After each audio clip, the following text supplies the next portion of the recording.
love to send postcards to a community of mail lovers, which I'll share more on as I go through my talk. And because I am the way I am and my brain's always working, when I'm not working, I'm also kind of working, work play with my research for Color Story and Women in Philippine Postage Stamps. Okay, so how I got started in design is I would kind of relate this to kind of also meeting the internet. And further on, like I realized that there's no path to archiving for me had I not become a designer. A screenshot of my work on my website. So to kind of bring it back to childhood, like growing up, I feel like the generation of my years always felt like it was in between. We were in between like transitioning to K to 12 in school, meeting the internet for the first time. Do we join Friendster or Multiply or Tumblr or Facebook? And actually, from those four platforms, I always found a connection with Multiply and Tumblr. And they were the two platforms that I enjoyed the most and felt more personal because you could have a front-facing page that I thought was like your online home, and I still kind of refer to it that way. You could edit, you could change the background colors, and that was how I kind of got started into learning about CSS and HTML. And yeah, so I loved the idea of kind of welcoming a guest and showing them like all of your best wares on your online platform. And you know, and growing up as well, I would spend so much time perfecting my page. And I was also not very cool in my preteen or teen years, but suddenly design has kind of opened up the space for people to ask me to decorate their online homes, and it just felt really awesome to design, not necessarily to meet new people, but yeah, I was just very happy to make things. And I could kind of say the same for how I got started in archiving, because I don't think that I would have loved or would have found my path in archiving had I not been a designer. This is a screenshot of my scan of my personal collection, some of the stamps that I've collected over the past years, and bringing this back again to kind of my affinity for the past. My mother was an antique lover and an antique collector, so a lot of what I know about uh, appreciating or having an affinity about things of the past is I learned that from my mother. And growing up, I kind of just started collecting things on my own, and I built my own ephemera collection. I would collect packaging from everywhere and collected everything from receipts to gum wrappers and anything really that memorialized a day. And it's funny now in hindsight because I wasn't collecting these receipts so that I could do accounting as a fifth grader. Like I feel like I just wanted a piece of every day and kind of um a way of memory keeping. And I guess so I'm not saying that like taping a gum wrapper to a notebook makes you an archivist, but I think it's that idea of memory keeping that was instilled in me at a very young age, and what would become this mindset that I would keep for a very long time. And yeah, I was just very happy to collect things, and I guess it also helped that I had an appreciation for art history, which I'm learning now in my postgraduate that history plays a lot in archiving. Um, and yeah, so fast forward to now and being in my career in design and also doing my own research, I started questioning where I could read about the roots of Filipino graphic design and how it started and who started it. And I couldn't really find that much online or anywhere. Like I would see a few articles here and there, but none to the degree of like a national archive that maybe Western counterparts would have. Um, so I did start this personal questions in me, and further down the line, I realized that more than design has really opened up this space for me to talk about important things that aren't necessarily about design, but design has been this medium for me to share. Um, okay, let's see. Dashboard. Okay. we open up these tabs. Okay, so I can't actually talk about Women in Philippine postage stamps, which I'll refer to as WIPs because it's a long name. So I can't talk about WIPs without introducing you guys to the community of post crossing. Um, post crossing, joining post crossing has really kind of made my perspective bigger. So let me open up. So post crossing is this platform where you join and you're sent 10 addresses. And when you successfully send 10 addresses, you get a few more. And so for that, every 10 that you give, you get 10 back, and it just builds on from there. So I've been doing that since 2015. So it's been like 11 years. Yeah, more or less like 10 years now. And I'll share you their platform. Uh, Okay.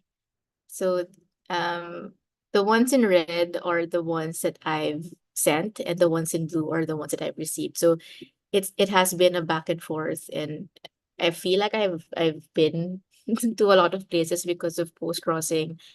So it really has played a role in me because it writing postcards, especially in this day and age, it takes some time also sending them out. Um I'll share with you guys maybe my favorite postcards just to okay. This one is my favorite. I met this person from Germany, and I told them that I was a graphic designer, and they thought I would appreciate like the viewing the ample man, which if you guys don't already know, an ample man is the pedestrian man or woman in the stoplight. So it's really this one from Germany is exclusively like for them. So that's my favorite. Okay, sorry, we're digressing. I'm gonna bring this back. So naturally with a hobby like this, my love for written letters and postcards and stamps just grew. Um, so I started collecting stamps even if I wasn't sending postcards. And one thing led to another, and I found a stamp of Gabriela Silang, which I have it with. So it's this one there. So I found that stamp, and at the beginning, to be honest, it wasn't so deep. Like I just loved how it looked. Visually, I loved the color treatment, the layout. I love the half tone texture. It's a very old stamp as well.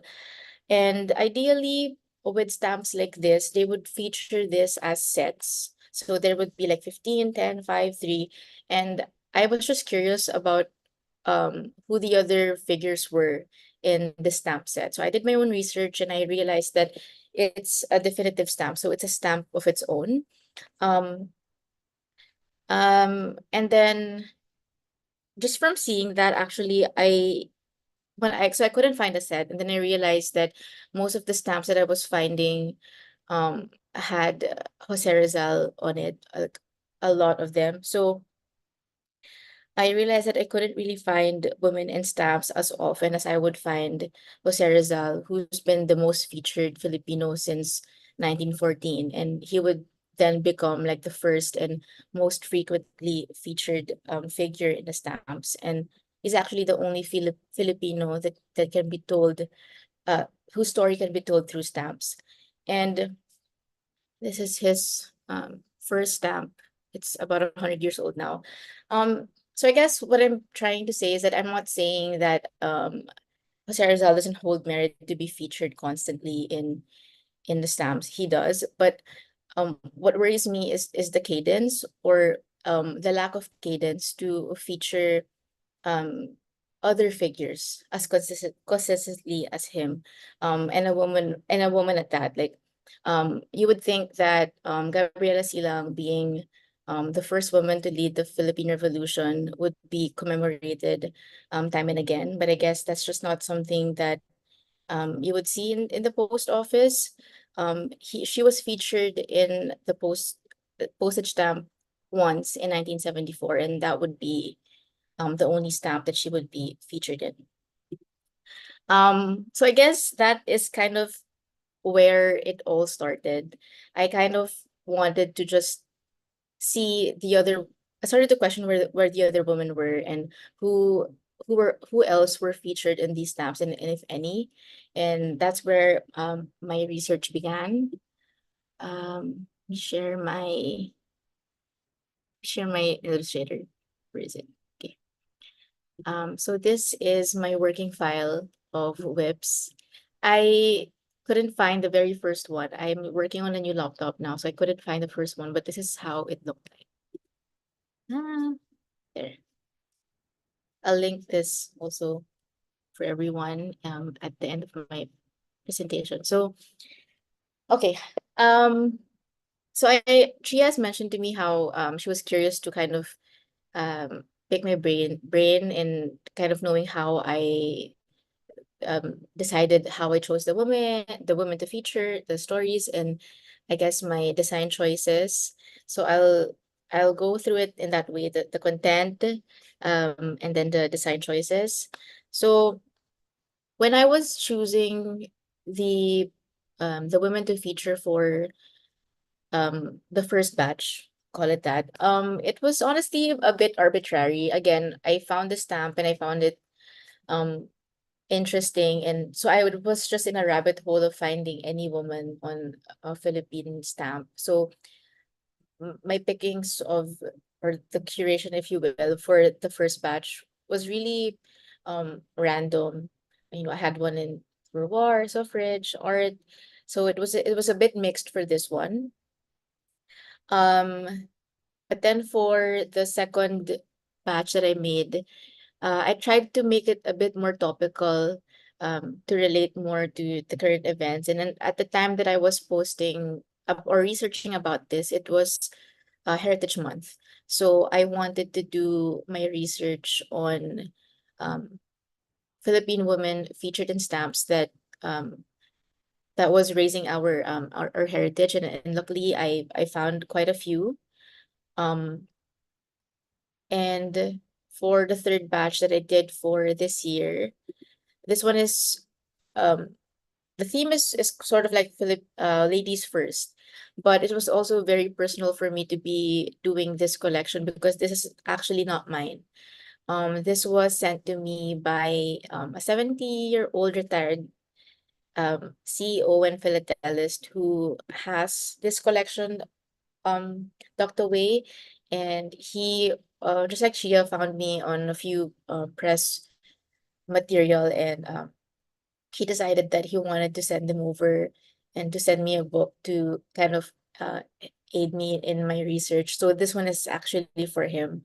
But I picked out the ones that I that were focused on um, putting women first.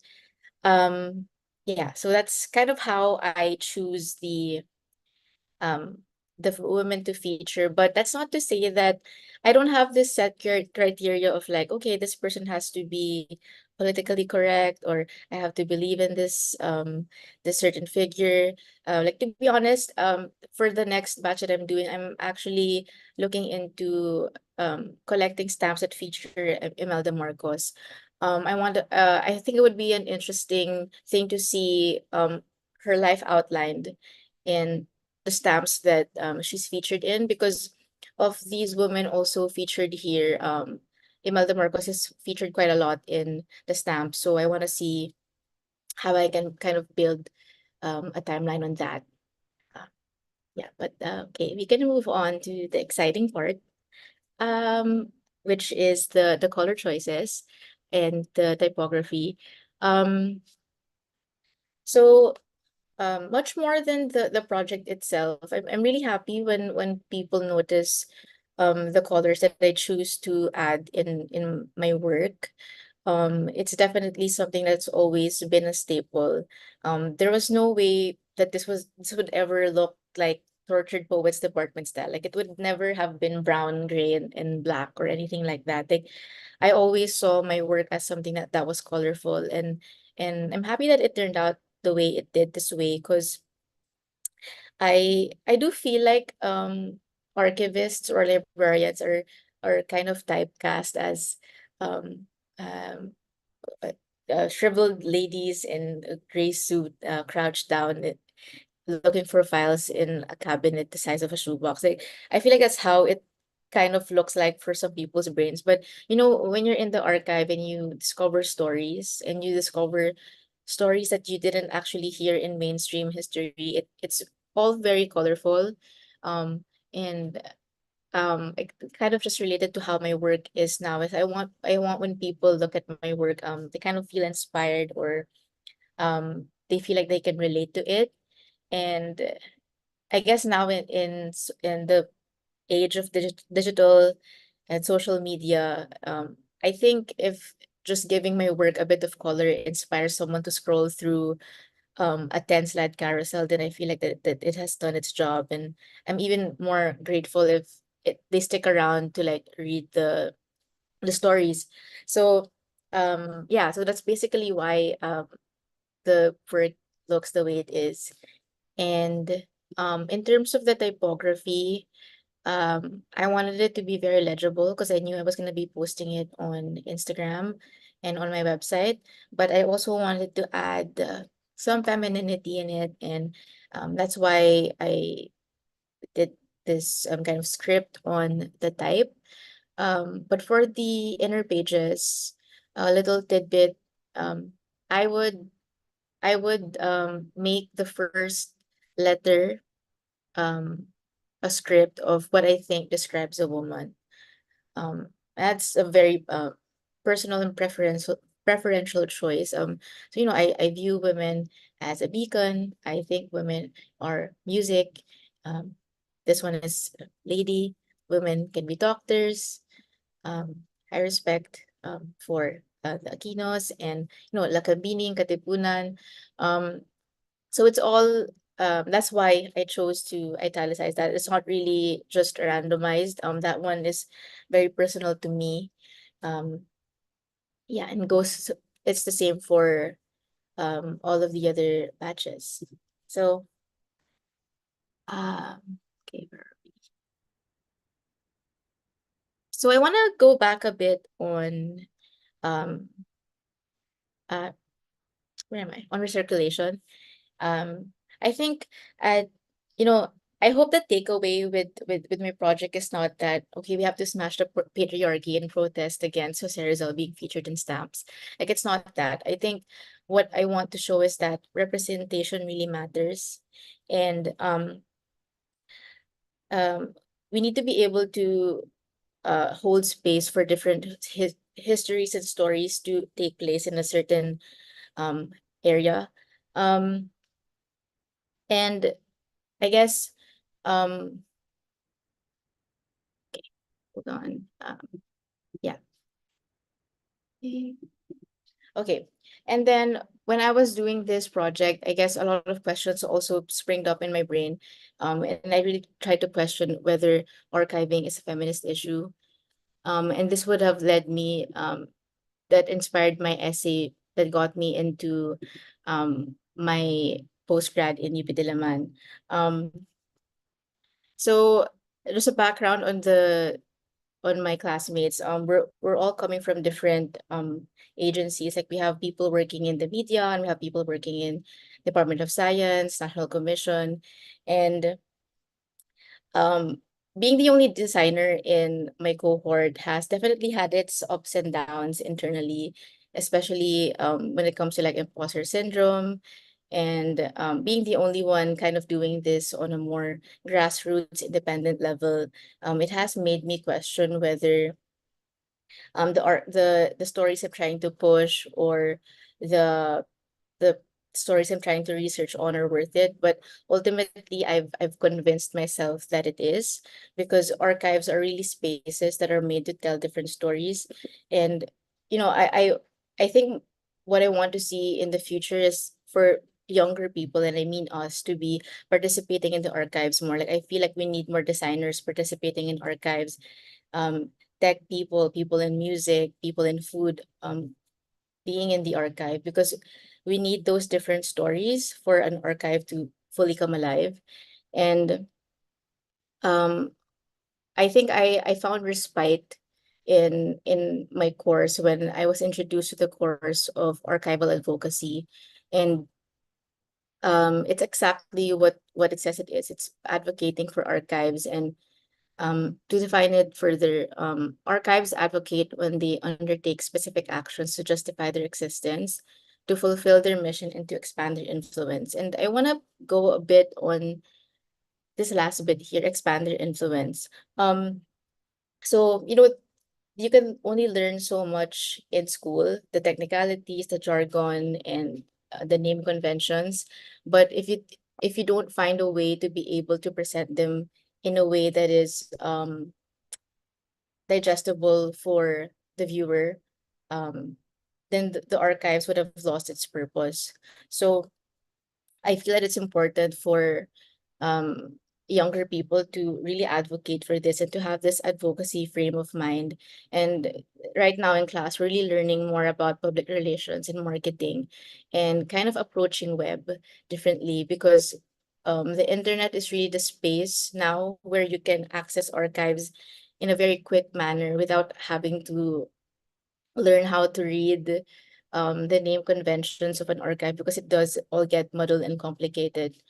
So I guess at the core of WIPS also is recirculation and advocacy. And when I started WIPS, it was really my attempt to be able to represent and recirculate these old stamps of women that I don't think is in active circulation now. Um, so, and I did that in the best way that I know how, which is through design. So archiving and research is really part science and part art. And a lot of it also is showmanship. Okay. Um,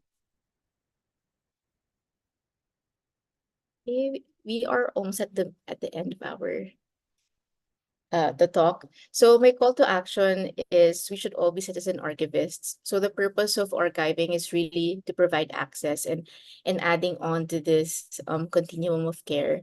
And a good example of that is my friend Toto, who, he's retired. He really doesn't have any business of sending his collection or books over to my place, but I think it's this coming from a place of love and appreciation for a collection that has really inspired him to do just that.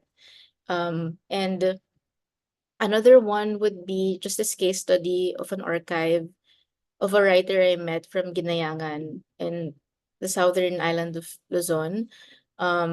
This is not an active archive anymore, but I think this is a very great example of being a citizen archivist. So he's a writer and he has created this space on Blogspot where he details the history of Ginayangan, but it's also like not just he has a brief one, a concise one, and one in Tagalog. And he also, what I loved about his archive is um his showing of the maps. So he showed maps of how they viewed um their location and how Google Maps viewed their location and also how people of the past viewed their location. So it's very concise and it's you see all of the effort put into this. And yeah, it's I don't think that you can actually be an archivist if you don't advocate for something. And it can be as simple as making a blog and advocating for your home. And the last one that I worked on recently is this book on Philippine heritage jewelry. It's also by um where is it? It's also by a independent Filipino collector who, when I shared her um my idea of citizen archivist, refers herself as that now. So it's her collection of Philippine heritage jewelry that she's collected for over 60 years. And now she turned it into a book because she wanted for people to to provide access to people and for the younger generation to see them and not forget about these things that matter. Um, okay. So everything that we do that in collection keeping and holding on to things are all part of memory collecting. They're all touch points in archiving, at least at the very level, the basic level. And you can learn so much in school that is all like technical, but the rest of the world will always have collections that might not always be institutionalized or funded. So be your own personal archivist and um just collect things and share them with people and support people. And yeah, everything that brought me to archiving was really nurturing my interests and an itch to share that with others. And if I could borrow the words of John E. Fleckner, an archivist, he said that archiving is a shared commitment to the archival mission about the spirit of generosity and collegiality and about the lifelong friendships. Because in archives, it's really common to meet people that who think the same as you, but you just really have to immerse in it to fully meet those like-minded people. Okay. So yeah, so keep things and support others and really view um archiving as circulation as a service. And I'd like to share some recommendations on books, articles, and podcasts. I'm gonna send this notion to Chia. Hopefully she can add it to the YouTube recording so everyone can click through my list here. But yeah, I'll be adding more onto it. So I'd like to end my presentation with a quote from Tony Kidd Bambara from Pleasure Activism. And the role of the artist is to make the revolution irresistible. Take that as you will, exchange the artist and revolution to whatever word relates to you. And thank you so much for listening. Thank you so much, Manila. What a wonderful walkthrough of your history and the projects and your inspirations and Thank you. influences and your thoughts in I really citizen want to share. archival. I really want to share these notions. I'm gonna send this to you, make it public. If you can add it to the YouTube recording, maybe. Yeah, of course, of course. Oh, I'm just seeing now that okay, I didn't see the Q&A chat box earlier. Yeah, we'll move into this conversation slash Q&A portion. I'll facilitate. I have some like Mhm. questions that I wrote up for Vanilla in advance, but anyone in the chat and anyone in the meeting is like welcome to, of course, like voice out thoughts. Feel free to use the Q&A if you'd like. You can also be anonymous there if that's something that's helpful if you're shy. Or you can write in the chat, or you can also just tell me and I'll unmute you and you can ask things yourself. Um, yeah, thank you so much again, Manila. I wanted to go back to speaking about the Women in Philippine Postage Stamps project specifically. If you Mhm. could like pull up your website and like or like the Illustrator and show Okay. like Right. shots of the posters. Mm-hmm. Um, yeah, the first thing that came to my mind was the way that you chose to present these stamps feels like a perfect blend of your skills as a designer and archivist, right? Yeah. In that compared to like other like graphic design archives or stamp archives, you don't present like the stamp in isolation. Yeah. Rather you have obviously like a very like heavy like color block kind of aesthetic, and then you have like a beautiful type that decorates the stamps, and then you wrote a description of your own to represent them, which is I think like an amazing tactic, right? Because it seems like archival is an act of like transmission and is also about being creative in ways to communicate history in a way. Mm-hmm. So by like presenting it more decoratively as a poster, you're like bringing in so many more people to be interested in it. When if it was just like a grid of stamps, maybe it would be harder to um, get capture people's attention. So in a way, this becomes like something that is more accessible to a broader audience, which I really appreciate. Um, I Yeah, I wanted definitely you, want people to yeah. engage when they look at it. Like I get what you mean. Like sometimes when you see an archive, it's actually nice to see it all in one page and see it all looking really vast. But I feel like when it comes to like engagement and interacting with the stamp, like you need to be able to like see it on its own and kind of question it yourself. Yeah. Yeah, that's a really good point. Like you really draw more attention to the people featured in the stamp, and are pushing this like this stronger articulation, Mm. and the stronger like centering of female narratives that have kind of been lost in the stamps. Yep. Like you might see like a Filipina in history in like this grid, but then here like they're centered, they're the only ones presented. Yeah, yeah, exactly. I was wondering if you could speak a bit to you spoke a bit about this already, but then like how did you go about like selecting these stamps and specifically like writing the titles, and also like Oh, choosing the color themes, but like that and also the content and the text block, like how did you choose to surface like this type of information, um what are other details of the stamps that you also chose to highlight? Like I see there's like smaller kind of like metadata like text on the posters as yes. well. Yes, as I think especially for this third one, this one I posted this year, I started adding metadata. I think just because I was learning more about how to read the metadata when it comes to the archives, and I wanted that to show um in the posters for anyone that whom also might have knowledge on it, because there is quite a I for the information that I pulled here, and I wrote it on my own, but the information I got it from other archives as well. For this one, I listed in the Notion, but it's called Topical Philippines, and this archive is so vast with information on um call this on the stamps. So that's where I got the information from. When it comes to the headline over here, um, I kind of just choose a headline that best encapsulates the woman featured. Um, because I'm trying to be very conscious about or sensitive about like not everyone reads, and that's fine. Like sometimes when I'm on Instagram, I see a nice photo.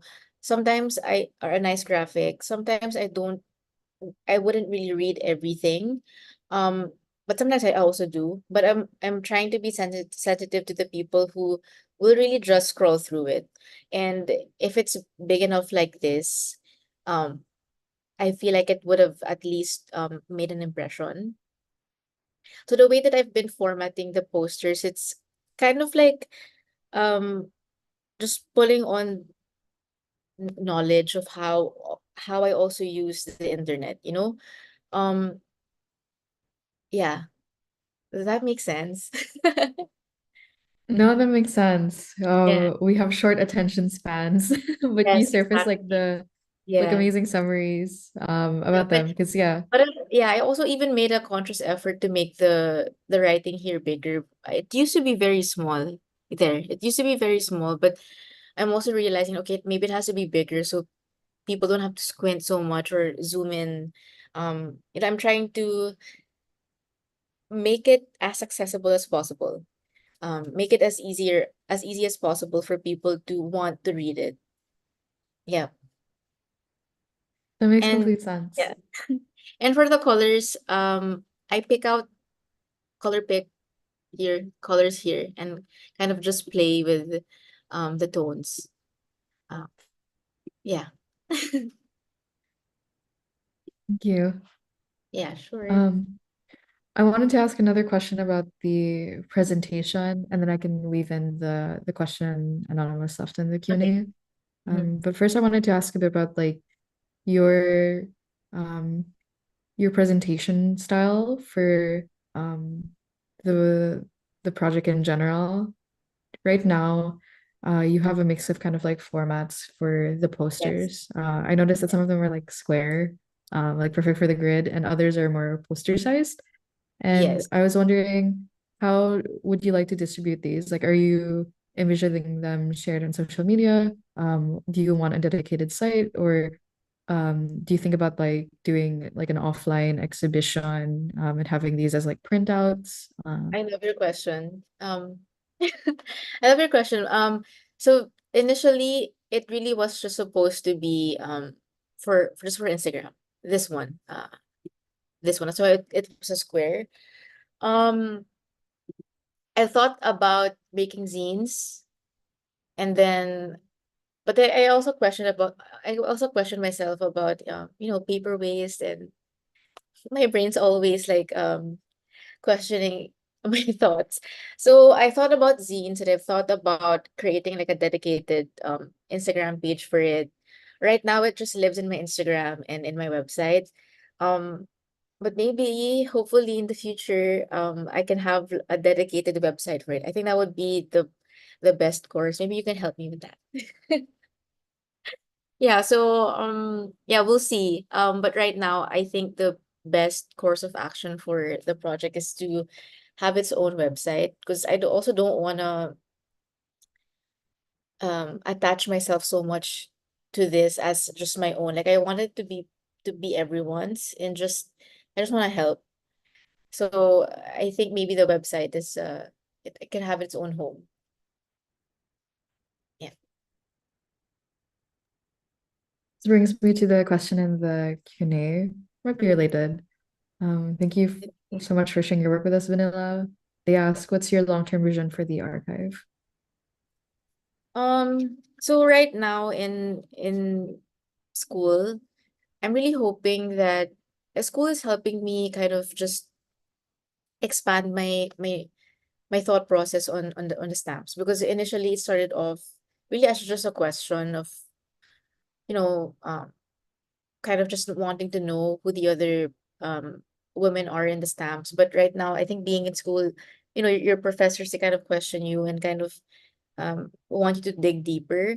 And right now I'm in the process of finding out um the long-term vision for the archive. But what I can see in the near future at least is I want to keep collecting, because I do collect on my own, and I love researching for the stories behind the stuff that I collect, and I still want to keep doing that. I don't want to lose that part of me. Um but in terms of keeping it alive on its own, we'll have to see. Okay. Next, are there any particular stamps that you consider especially significant or iconic? Yes, I would say it's the Gabriela Silang stamp. And actually, wait, fun fact, I share the same birthday as her. So, sorry, I always have to say that. So maybe I am a little biased, but um, I think this one is especially iconic for me. I also have one. It's gonna take so long to look for it, but it's here right now. But it's by this artist called Larry Alcala, and his stamp. It's I know that they only printed a few of that specific stamp, and a friend of mine gifted me one, so that one holds a special place in my heart. Yeah, Thank you. sure. I wanted to ask also some questions related to the figures that are represented in the stamps. Mm-hmm. Uh, like at the beginning of your presentation, you kind of Mm-hmm. mentioned that not to draw this to a man, but like Jose Rizal's life is like can be told through stamps. And I was wondering if you Yes. could like expand on that a bit more. Like are different phases of his life like shown in stamps and he just like has so many editions? He does have a lot of editions, and also I guess with his writing, it's also featured in the stamps. And he's just this figure that's always commemorated, and so much stories attached to his name that I guess it is easier for the post office to hinge on him to commemorate certain events in history, which obviously he's very much a part of. um but yeah, so in his um it's this professor from UP also was the one who created the exhibit. that retells his story through stamps, and he was able to. And um I guess it touches on his life in Fort Santiago, and his writings, and all of that is featured in the stamps. But yeah, a lot of Jose Rizal stamps feature just like the bust of his head, like a lot. That makes sense. Yeah. Yeah, for those who aren't Filipino, he's like the national hero of the country. So it makes sense. But at the same time, it does feel unjust that there's so many revolutionary figures who have impacted the Philippines at many times in their life, Yeah. Yeah, but it's are not only Gabriela encapsulated in Sila. one thing. There's Yeah. Bachar Aquino, Maria Orosa, everyone who kind of um dabbled into helping Philippine Revolution. And if you quick research would show you like they've been featured like once, twice, and I think specifically Gabriela Silang, I was shocked actually to just see her featured once, which was in 1974. So it's a bit quite of a shock. Like you would just expect that um they would feature them more often than not. But yeah, I guess there's a lot of criteria or decisions happening behind closed doors. This brings me to ask about what you also mentioned regarding Imelda Marcos, who is a very infamous and also like living figure. Where like she has her own stamps, I think, right? And then she is But also featured pretty prominently in Marcos's stamps. yes, Her she also husband did. featured farming, Oh, doing, doing quite a few things. So I'm very interested to kind of just delve into that. Like I'm not opposed to it. I want to do it like for this year. Yeah. so what's your like strategy in presenting it? Because there's kind of a politics to it, right? Like those stamps exist, and like I'm not a believer in if someone is a bad figure that they should not be shown at all. But then Yes. you have to be a bit incisive and careful about how you present them. And for a Mm. figure like this, yeah, how do you think about like the politics of making her visible again? But also you having agency as like a designer and archivist in like kind of changing the narrative in which she's told, and like obviously treading this line between like a lot of Yeah. people making Imelda stuff and Yeah. romanticizing her almost instead of criticizing. I guess the middle ground is kind of like when you make things, you're gonna attract people or you're gonna repel. And I'm gonna choose to talk about things objectively. And when I mention women in Philippine postage stamps, she is a part of that, and she is part of that fabric of truth. So I will um continue to do it, even if even if I don't necessarily support or yeah. So, I think it's important, like I mentioned, like archives are supposed to be places where multiple truths can exist, and non-truths, I don't know. But anyway, we have to keep talking about these different narratives for an archive to kind of become textured and real. It can't just be come from like one point of view. Maybe this can bring us to a bit of discussion also about like the neutrality of archives or the attempt to Mhm. maintain it, Yeah. or yeah, the general like debate about archival subjectivity.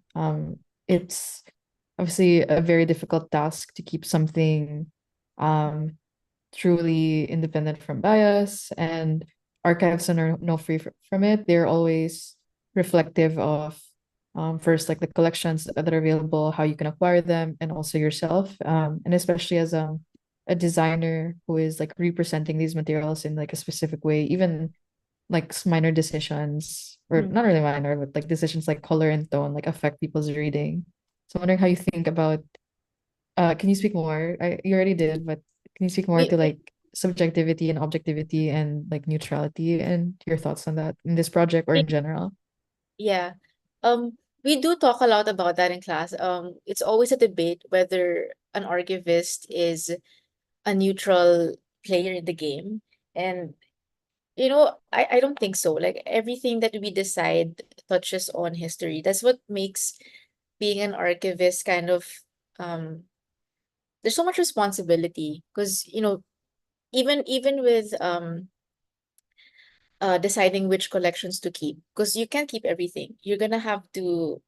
There's a lot of destroying that happens in the archives, which is just normal, and to be placed in that position of power, um, to decide which ones to keep or which ones not to keep, um, it's a very heavy task, and I guess in the when you ask about neutrality, I don't agree. I don't think that archivists are neutral. I think they do come from a place of bias, and it's always a question of so much questions. It's always just I would say I don't how do I phrase this? Um it's a constant debate, but also um we have to be very informed. That's why there's so much research that goes into what we do, so that we can make informed decisions. I saw this tweet in an arena blog that says maintaining an archive means that too are part of the archive and your decisions Yeah. are part of that record. Yeah. Yeah, because I guess in bigger institutions you sign off on your decision, and it's painful if you kind of deleted something that shouldn't have been deleted, and then your name's like right there. So it's a very heavy task. Yeah. That makes sense. Yeah, the erasure of an object Yeah. is basically like erasing part of history and Yeah. you're Exactly. selectively constructing it. Yeah. Go I to think the we have so question in much. the Q&A. How do you go around finding information when archiving? Do you look for things that align with your views or look for things that challenge slash question your views? I feel like I fall down a rabbit hole when trying to look for something. So very related to what we were just talking about. Yes, very related. Initially with the first batch of the the the stamps, I was very careful to choose maybe women that I felt were um pleasing to the eye, or people that responded to, or people respected. But I'm now at that point, and I think my studies for this, where I'm okay with being uncomfortable. Um, yeah, so mentioning Imelda Marcos, um, that makes me feel uncomfortable, honestly. Like it makes me feel uncomfortable to want to do research on what she does and to feature her in my work. But I feel like it's something that needs to be put in the context of what I'm doing, because um if I don't do that, I'm if I don't do that, I'm sort of trying to become neutral, and that's not what I believe in. Like I want multiple truths and stories in whatever work that I produce, especially if it's related to the archives. Um yeah, so but it's normal though if you feel that in initially you want to support things that align with your views, but I think when you kind of invite uncomfortability in, it could make for a very um uh, interesting story for your work as well, and also like just your perspective. I'm curious how this feels like in the context of you being in conversation with the viewers and the readers and the audience of the archive as well, because there's the standpoint of you as curator and archivist um, also have to do this work of filtering and then designing and representing and recontextualizing these materials. And you will face a lot of the discomforts you mentioned in Yeah. that process. But then you are also actively like presenting Yeah. um this to an audience that you also want to challenge from challenging their notion of like what women are represented to perhaps like presenting like narratives on Imelda that they would normally avoid. Mhm. I'm wondering how you feel in general like about your dialogue with the viewers. Like do you feel like you're in conversation with like the readers, or is there do you have like a specific goal or do you have a specific audience in mind when you think about this whole problem about like feminist representation in stamps? I think that, well, initially when I was creating the work, and I always kind of think this way when I make something, for the first time, like for example, for Color Story or this project now, I don't actually think about the audience so much. And because it kind of clouds my judgment. If I think about them so much, I don't think that I would be true to my ideas because I'm trying to please an audience now. Um, but I think the more that I go to it though, I do see the people who respond, and I do see the people that I attract. Like ever since I produced whips, many private collectors or institutions have reached out and wanting to work with me, not just for design, even just also for research.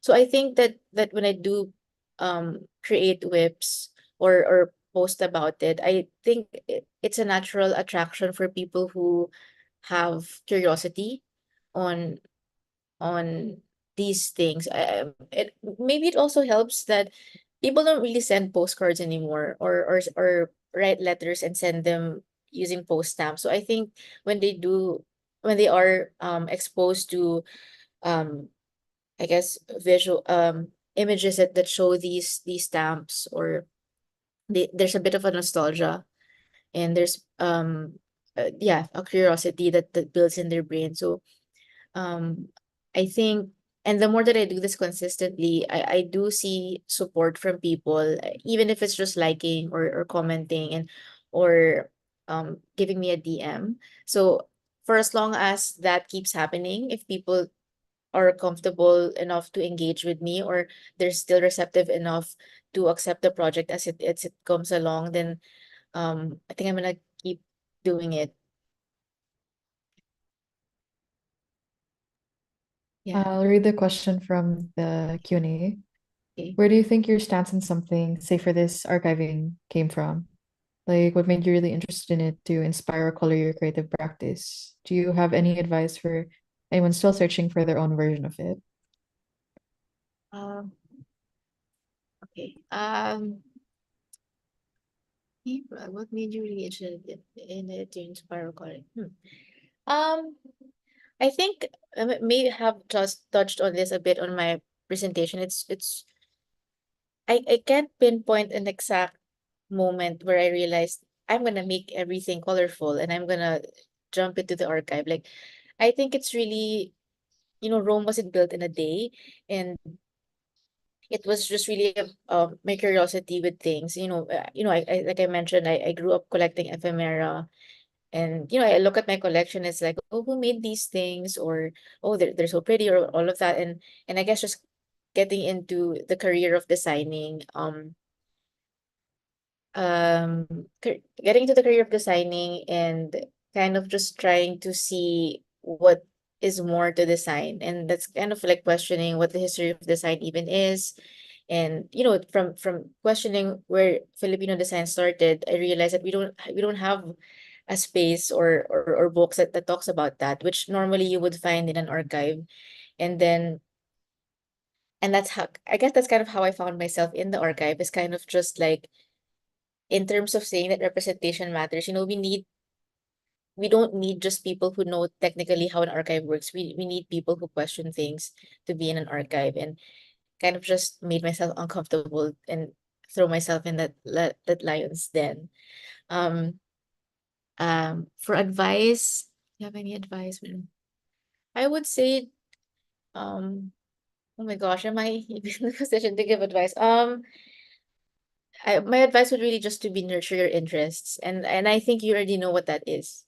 And the more that you take care of it, go down all of the rabbit holes, and really just be fully immersed in what makes you um happy and you find joy in, the questions will come along, and then you'll be inspired to find your own answers to it.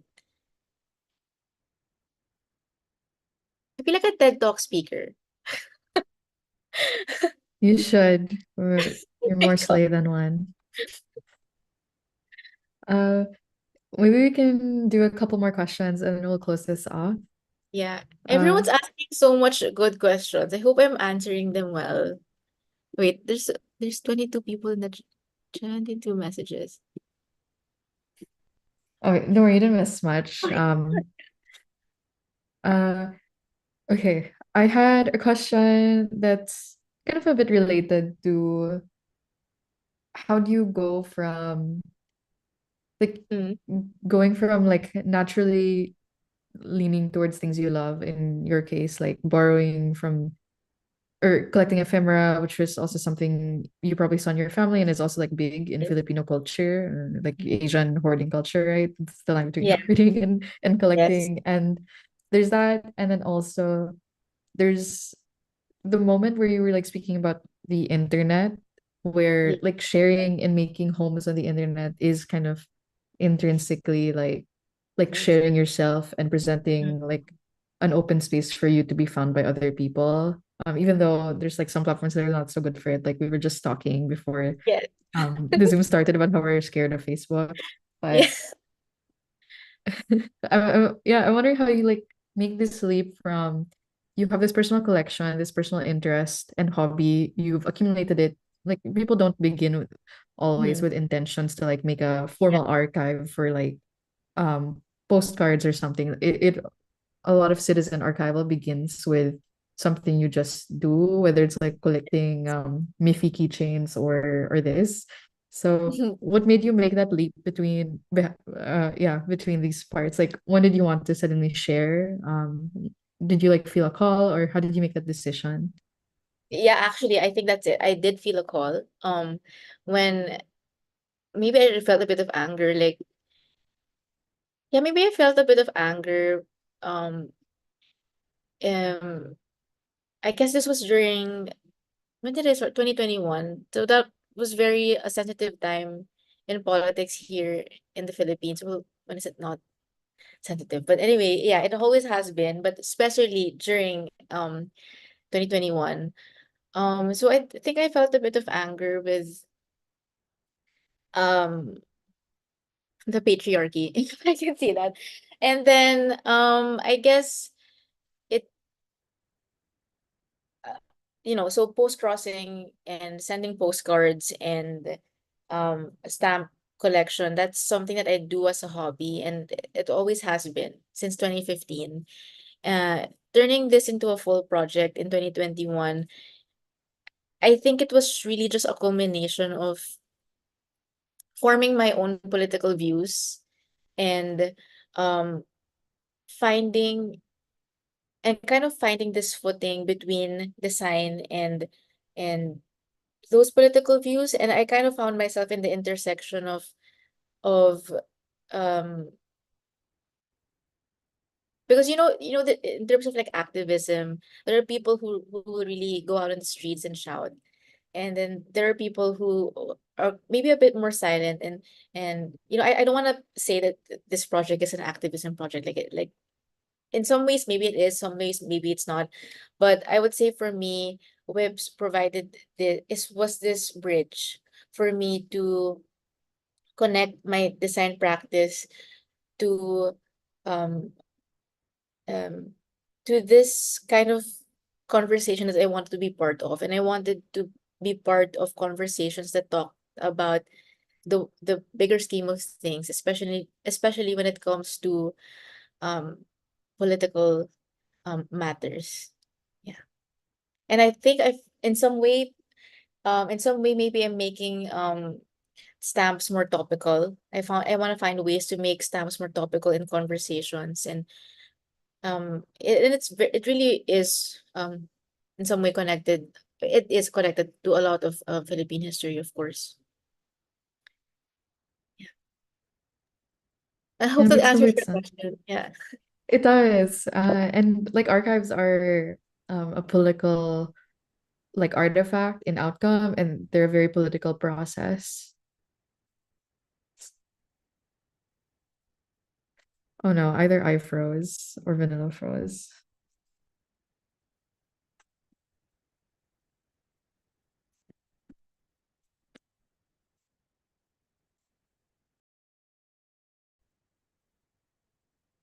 Oh, sorry, did I lose you? there. Okay, you're back. I Okay. thought it was me, or but it's fine. I think We're it was good. me. Yeah. Okay. Yeah, the I don't know if the last thing I said was just like it makes complete sense because archives are a political artifact, an outcome, and they're also a very political process. And we talked all Yes. about that, right? Like the Yeah. subjectivity, the choosing, the deletion. Um, yeah. Yeah. Let's wrap this up with maybe yeah, one last question and then Okay. you're free to like leave any parting thoughts. But um this brings me now to uh the point about encouraging more citizen archivists and thinking about visibility in general. Like, do you have any advice or general thoughts or strategies or even like um personal problems with this whole issue about the archives as a tool or tactic to make things visible, certain design artifacts or certain histories? Do you feel a need for more visibility or presentation? What do you think about feminist archives, etc.? However you'd like to interpret that. I think, you know, definitely I would just say that everyone has a role in the archives, and that's why I touched upon archival advocacy. Is if you have this curiosity about the archives, or um, you're curiosity, or you have an appreciation for it, you don't need to have an archival collection to support an archive. So there is a bunch of people who are trying to do honest work, and look in an arena. There's so much. There's so much people who want to do honest work and to provide access to these spaces. And you could be archiving for stamps or cassette tapes or food, music, um, uh, political posters or whatever. I would say to support them. You don't necessarily need to be an archivist or a researcher um, to be in the archives, because archives need supporters. We need a lot of supporters. So if you find yourself curious about one, or you have a friend who's in the archives or studying the archives, support those people, share their work, comment. Um, yeah, it goes such a long way. And we're really learning right now about PR and marketing. And it's really like, can you believe we talk about that in archiving? It's because you really have to now. And it's always this push and call to action for people to support us and to be part of yeah, and to be part of that journey. So my advice for everyone here is really to just support the archives, and be your own archivist. If you have your own personal collection, just keep nurturing that. Yeah, that's all. You so much, Yeah. Vanilla. Uh, Thank you so yeah, I think much. that's it for our conversation. Thank you for the lovely talk and for the beautiful notion and this glimpse into your work. I'll get the link from you and I'll Yeah, share and collate all the links. And the recording will be up also if anyone wants to look back on the yeah. conversation or any part of the presentation. But this was a pleasure. Thanks for Thank joining you so us much, this guys. afternoon. Thank you. Thank you, Chia. Thank you, everyone.